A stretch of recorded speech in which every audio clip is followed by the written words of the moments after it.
And welcome back. Elections do matter, and my next guest wants to matter in the state of Arkansas in 2022. Let me introduce you to Dr. Chris Jones. He is a Democrat running for governor. He's also a physicist with degrees from Morehouse and MIT. He's run a nonprofit that promotes innovation, and he's also an ordained minister.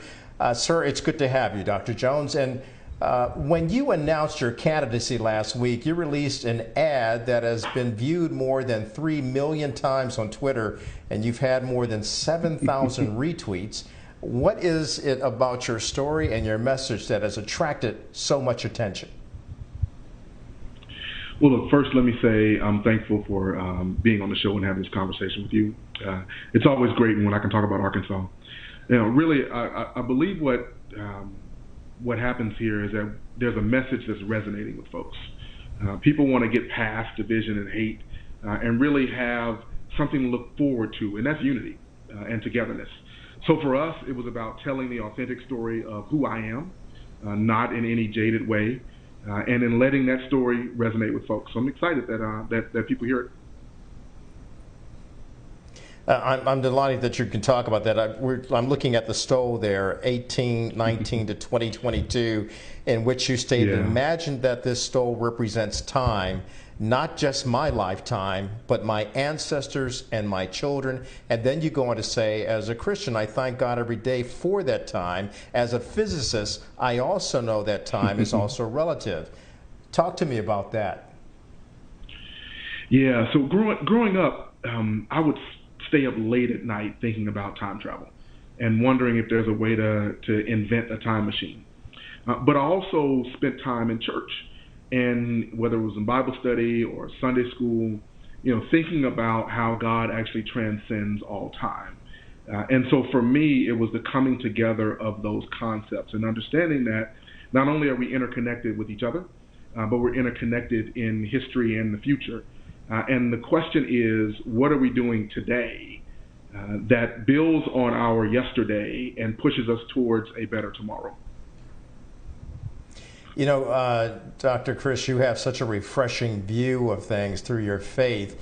And of course, you're talking about God transcends all time. He also transcends all religions. So what does Arkansas need most that you can provide as governor, trying to unify people, black and white, left and right, conservative and liberal? One of the things that I've been hearing, I've known this since I was a child, and I've heard it over the last few years, is that people want someone to listen respectfully. Now, for me, I cannot hear out of my right ear. I've never been able to. So it's caused me to have to lean into listening and build those muscles. And I think that's important in this moment now, that folks are looking for someone to listen, to engage with them authentically, to hear their challenges, to hear their solutions, and to bring folks together to make those solutions a reality. First of all, thank you for saying that. It really is refreshing, as I stated, to hear a gentleman who wants to run for governor speaking unlike a politician, but more like a human being who cares about humanity. But looking at the past of Arkansas, there have been other bright guys like Bill Clinton who won the office you won in Arkansas. There's also the other side of the aisle, Mike Huckabee. What lessons can you learn and take from both of them, how to apply it to governing should you go on to win the governorship in Arkansas? I appreciate that question. And interestingly, when I was 8, I had an opportunity to meet someone and shook their hand and had a conversation in the mall. My dad took me with him on a trip to the mall. And in that conversation, I saw so much humanity and so much care and concern for others. And I asked my dad, who is that? And he said, that's Bill Clinton. And I said, so what does he do? And he said, he's a governor. And I asked, what does a governor do? And I found out that governors can help make a difference in people's lives. And in that moment, that's what I said I wanted to do to serve Arkansas. So when I think about the history of governors in our state, whether you go all the way back to Rockefeller, even to our more recent governors, there's a common thread of really listening to Arkansans, focusing on solutions that get past whether you're D or an R, and really look towards how do we solve problems that matter to people in their everyday lives. And that's what I want to do. Real quickly, you are up against former Trump spokeswoman Sarah Huckabee Sanders, who is polling at about 50%.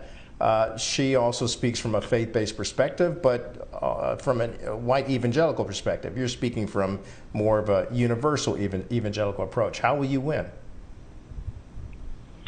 You know, again, I go back to, as I mentioned before, my family's been here for over 200 years. And what's been consistent, I believe, in the values that are placed in me, is that people want you to engage with them authentically. They want you to hear them and listen. And they want you to bring their voice to the fore. So that's what we're going to do. We have about 12 to 18 months to go out and listen.